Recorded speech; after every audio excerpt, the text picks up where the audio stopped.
ఇప్పుడు ఇండియన్ సినిమాలో హీరోయిన్ల కరువు క్లియర్గా కనబడుతుంది. ఒకప్పుడు చాలామంది హీరోయిన్లు టాలీవుడ్లో బాలీవుడ్లో అవకాశాల కోసం ఎదురు చూసేవారు. ఇప్పుడు హీరోయిన్ల సంఖ్య క్రమంగా తగ్గుతోంది. బాలీవుడ్లో ఒకరిద్దరే కొత్త హీరోయిన్లు కాగా మిగిలిన వారు అందరూ పాత హీరోయిన్లే.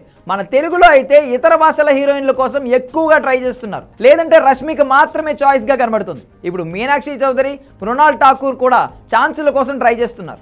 ఈ ముగ్గురే ఇప్పుడు తమిళంలో బాలీవుడ్లో కూడా ట్రై చేస్తున్నారు. బాలీవుడ్లో జాన్వీ కపూర్ సహా ముగ్గురు హీరోయిన్లు మాత్రమే కనబడుతున్నారు. దీంతో ఇతర దేశాల హీరోయిన్లకు మన దేశంలో కాస్త ఛాన్సులు వస్తున్నాయి. పాకిస్తాన్ నుంచి కూడా ఓ హీరోయిన్ ఇక్కడ ఛాన్సుల కోసం ట్రై చేయడం చూస్తున్నాం. ఆమెనే ఇమాన్వి. ప్రభాస్ సినిమాలో ఫౌజీలో ఛాన్స్ కొట్టేసింది.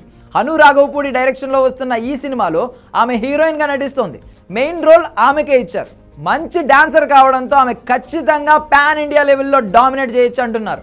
ఫౌజీ సినిమా హిట్ అయితే మాత్రం ఆమె పాన్ ఇండియా లెవెల్లో డామినేట్ చేయడం ఖాయం అంటున్నారు ఫ్యాన్స్.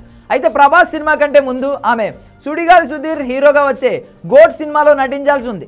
ఆమెతో సుధీర్ స్వయంగా మాట్లాడినా ఆమె నో చెప్పింది. చివరకు హను రాఘవపూడి మాట్లాడడం, ప్రభాస్ సినిమా కావడం, తన రోల్ నచ్చడంతో ఆమె వెంటనే ఓకే చెప్పింది. ఈ విషయాన్ని గెటప్ సీను లేటెస్ట్గా బయటపెట్టాడు. ఇక ఇమాన్వి ఇప్పటికే ఫౌజీ షూట్లో పాల్గొంది. ప్రభాస్ వేరే సినిమాలతో బిజీగా ఉండడంతో ఇతర నటులతో డైరెక్టర్ షూట్ కంప్లీట్ చేస్తున్నాడు.